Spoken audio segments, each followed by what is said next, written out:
good morning once more to all our stakeholders who have taken the time to join us today.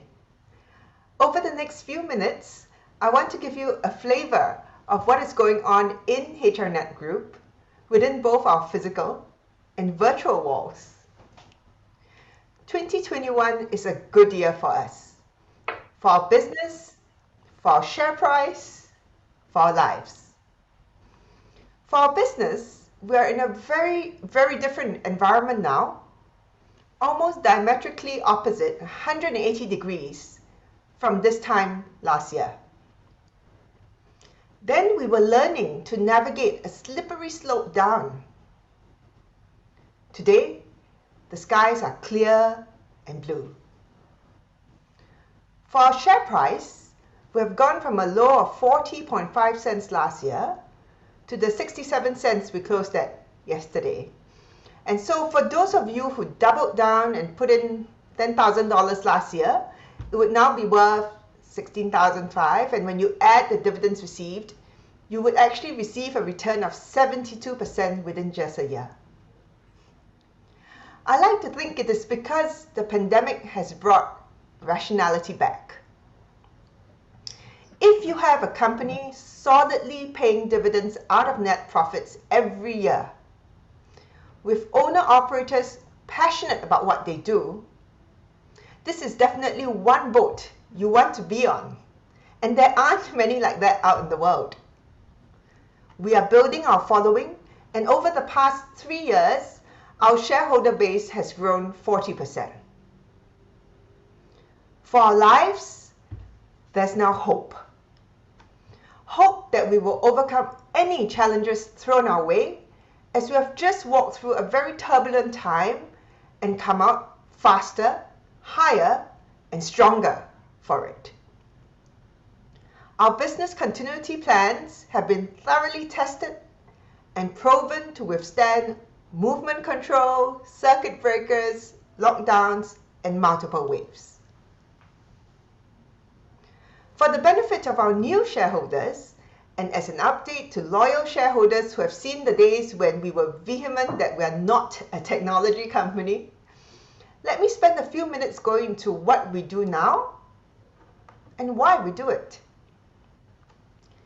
So HRnetGroup has two core engines. One is professional recruitment, and two, flexible staffing. Think of professional recruitment as having a trusted expert to find you just the team or person you need. Matchmaking talents with companies. If you think that process is simple and can be done by anyone with a phone or can be easily replicated by bots, a good example I can give you is allowing a robot, or for that matter a golfing buddy, to pick a helper for your mum. I can feel some of you cringing, and that's for something where the helper technically does not need any official qualifications or experience in order to do her job. The bottom line is that recruitment requires both deep technical expertise and the use of intuition and other human skills. Our recruiters spend the 10,000 hours needed to be really fluent in the talent landscape of their respective practice areas, maximize the utility of multiple tech tools to arrive at the best outcomes, and bring in their stomach brain when assessing which candidates have the highest probability of succeeding in the unique context of each client. Actually, now more than ever before, the differences between companies are showing up. One easy example many of you would be familiar with is the debate over returning to physically working from the office. The permutations between companies within departments actually is tremendous. You have those where the default is a mobile workforce, and you will have to explain why you require someone to return to the office. Then you have the companies where there's 100% return to the office. I don't know how they do that. And then you have those where it really looks to the needs of the individuals and a customized model has been developed. So our job is to find the candidate with the required skills and qualifications who does best for each organization's culture. You can imagine the complexity of it all. It's like deciding which family to marry into.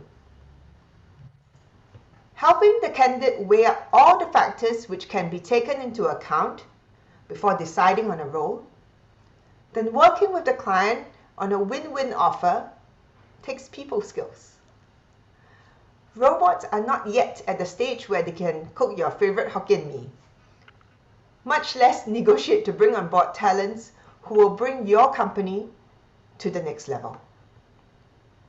Having said that, I'm a great advocate for the use of technology, but just like the debate between working from home and working from the office, we think the best outcomes for recruitment and staffing will come from a blended model. Humans making use of various technology tools to place the best hire. Our second core engine is flexible staffing. And here's where companies who need 100 people tomorrow or have thousands of headcount to manage focus on what they do best, whilst we take responsibility for the manpower which powers them. We hire the talent, deploy them to our clients, and do whatever it takes to ensure that the client is staffed on demand. When the client wants to release the talents, it takes just one WhatsApp, one WeChat message, and we take over from there. Especially in a period of high uncertainty and many unknowns, companies love the fact that they can leave the issue of staffing to us. So we know that speed and convenience are two key benefits we must offer. Then there's also the recognition that asynchronicity is the new reality. Asynchronicity simply means people want to do their thing at their own time. The suite of tools in our digital toolbox provides for just that.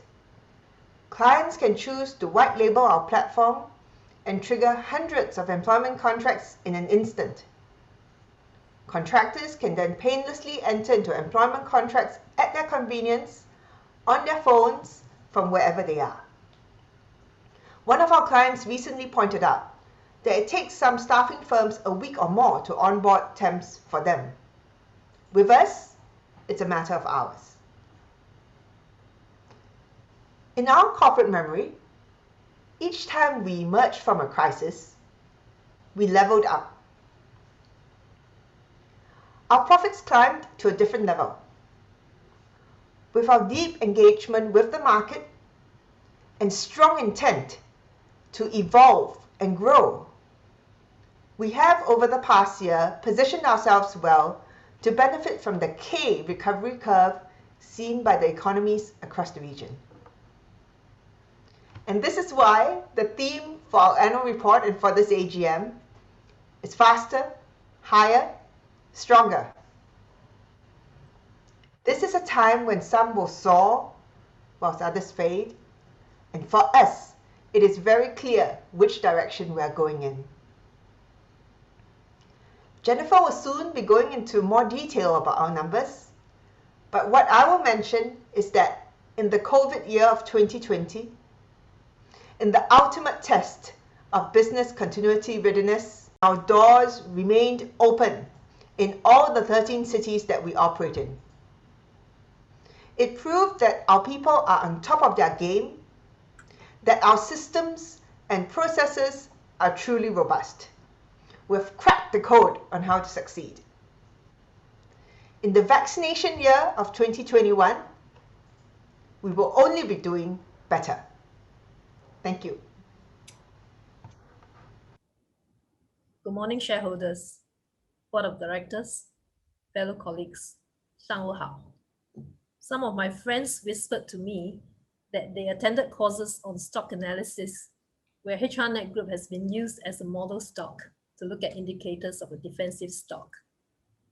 I'd like to add that the global crisis is also a good seed for quality stocks. In Chinese, we say, 真金不怕红炉火.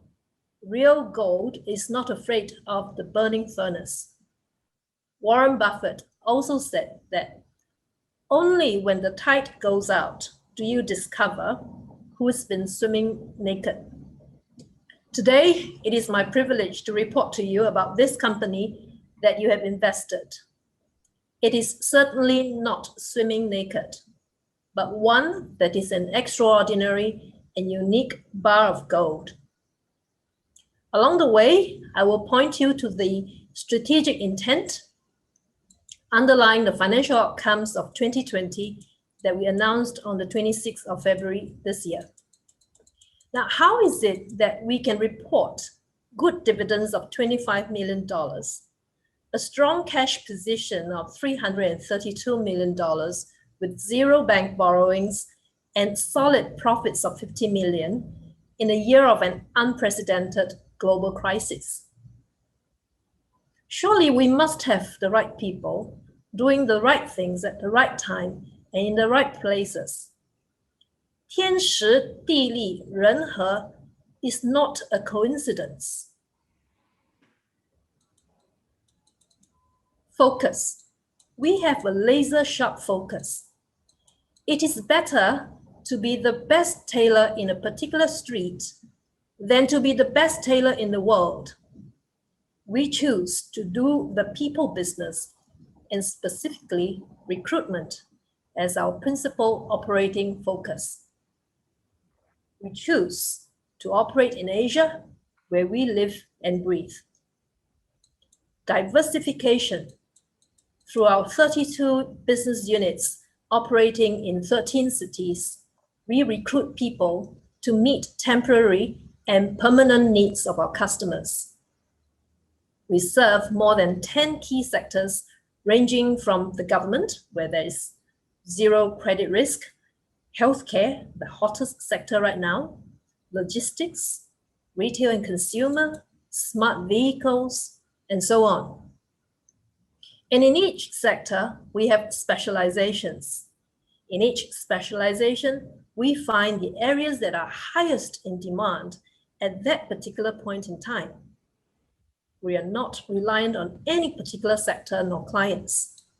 Our number one client contributed only 4% of our total revenue.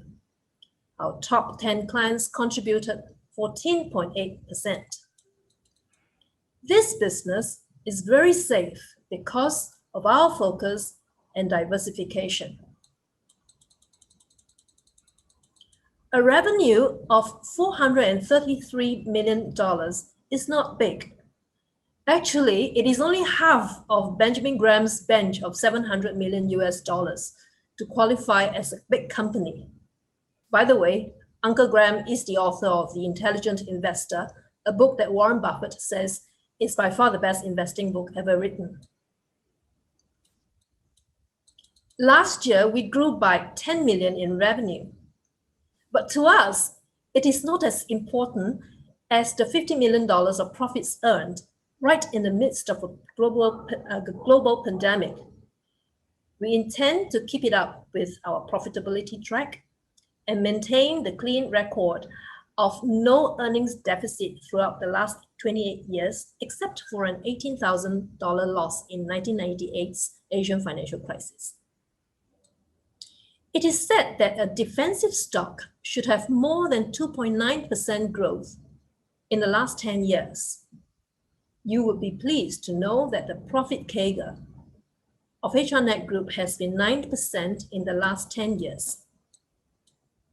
As a company run by 200 over co-owners, we would not pursue high revenues in order to just gain market share.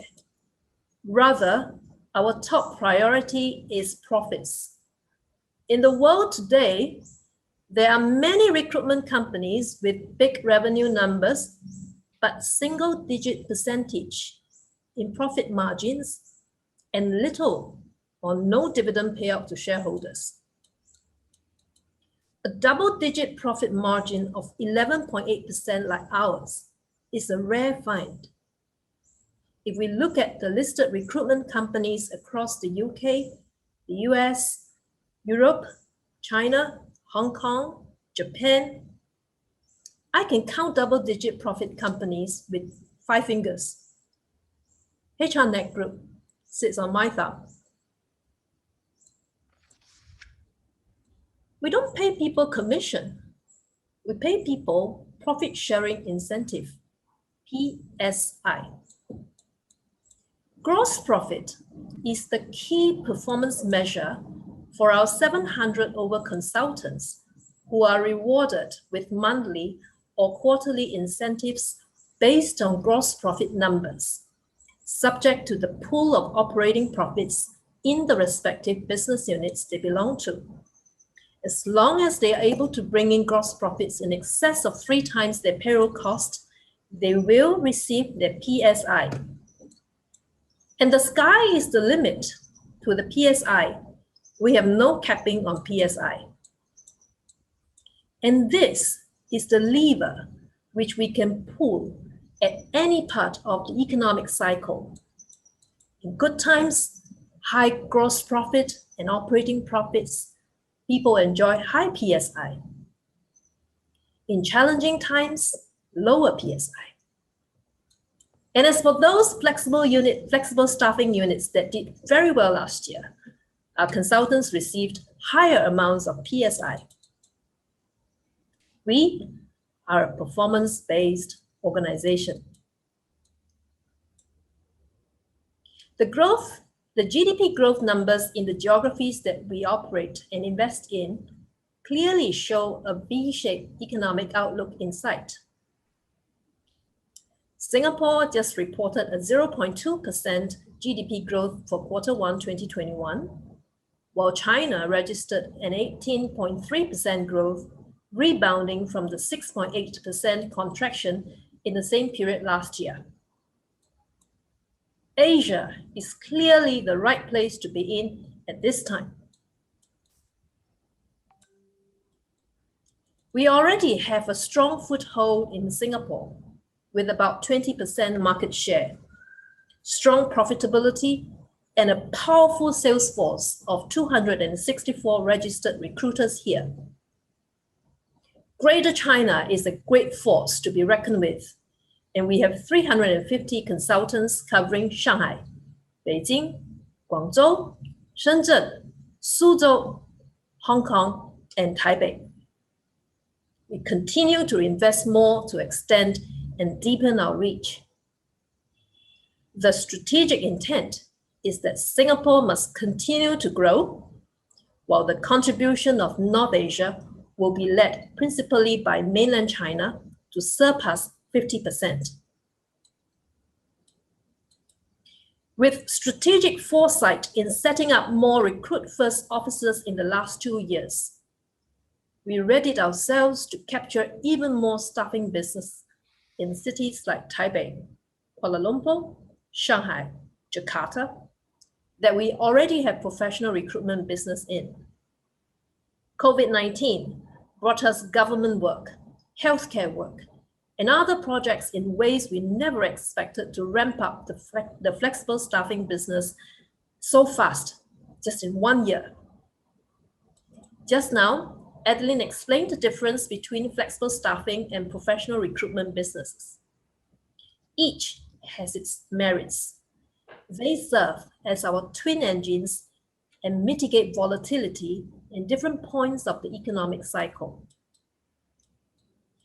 Our strategic intent is to strengthen capability building for our people to acquire critical skill sets in digitalization to build infrastructure and to augment processes so that our people can be readily deployed whenever and whichever way the market turns, whether for professional recruitment or flexible staffing.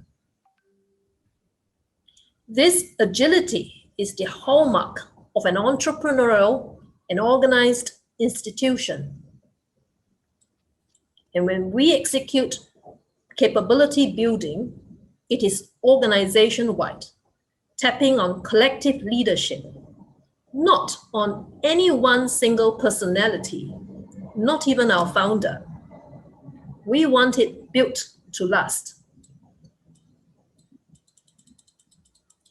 We have never missed dividends. We have been practicing this 50% payout even before IPO. And for the last 3 years, we have been faithfully paying dividends, $23 million, $28 million, $28 million, and now proposing $25 million. On the day that we announced this 2.5 cents proposed dividend, the yield was 4.5%. That is a good yield indeed. After your vote on resolution number 2 today, eligible shareholders shall receive the dividends sometime in early May.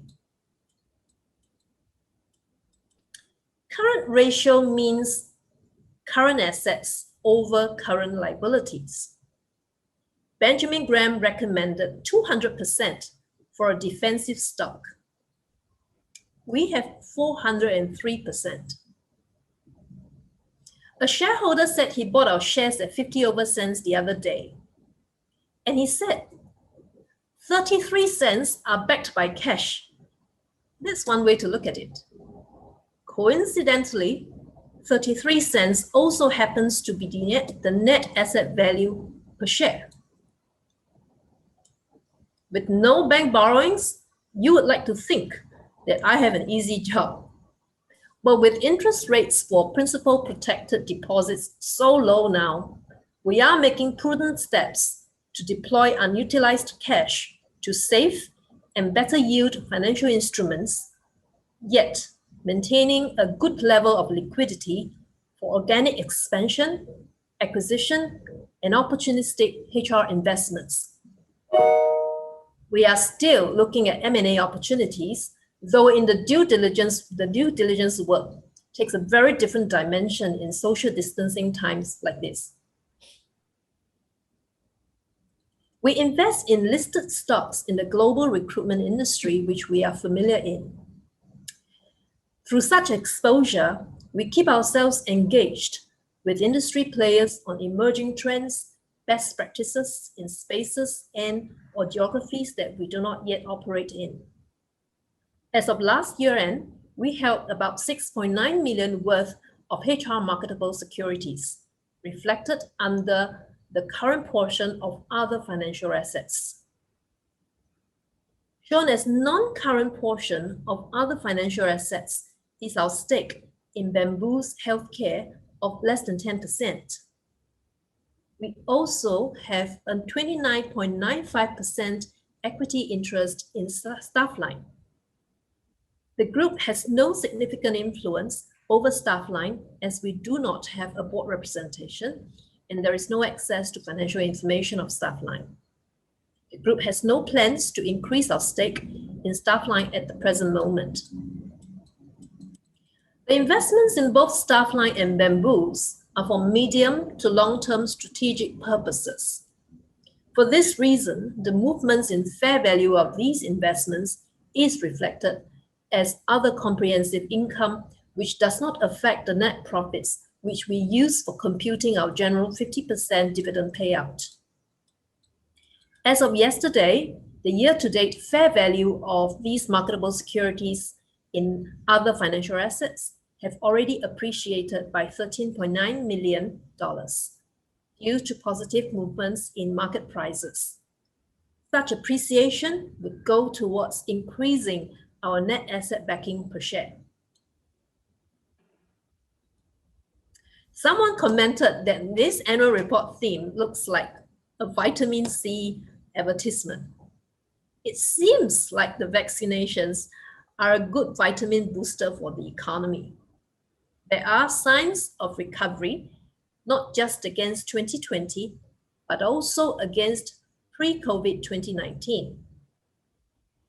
As I come to the end of my presentation, I wish that the wealth creation for our shareholders would be faster, higher, and stronger in 2021. 愿各位股东们在2021年里财富增生更快、更高、更猛。谢谢。Resolution 2, final tax exempt, one-tier dividend. We shall now proceed to the second item on the agenda, and that is to approve the declaration of a final tax-exempt one-tier dividend of Singapore 2.5 cents per ordinary share for the financial year ended 31st December 2020. The scrutineer has verified the poll results and I now announced the results. We have 100% of the total ballots cast for the resolution 2 and 0% of the total valid votes cast against resolution 2. So based on the results shown on the screen, I declare the motion carried. We have now concluded the business set out in the agenda. No notice has been received for any business that may be transacted at this meeting. I now declare the AGM closed. Please stay for a moment for Fast to share some final words. Fast, over to you, please.